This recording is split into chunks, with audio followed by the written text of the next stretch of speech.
Какими достижениями за последнее время может гордиться Россия, на ваш взгляд?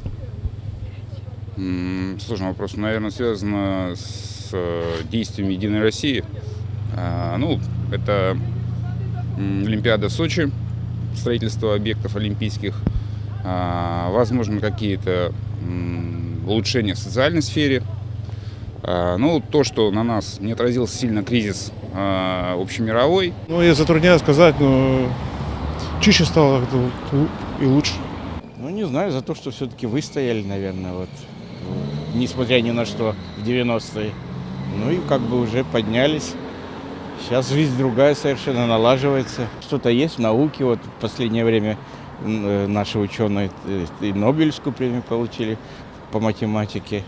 В медицине сейчас вроде есть успехи большие, в частности в онкологии. А я думаю, никакими.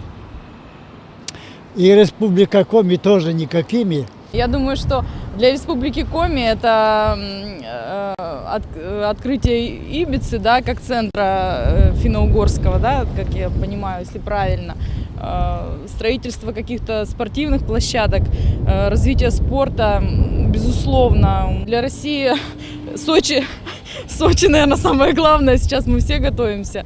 Зарплата нормальная, хорошо жить стали. Чем еще можно?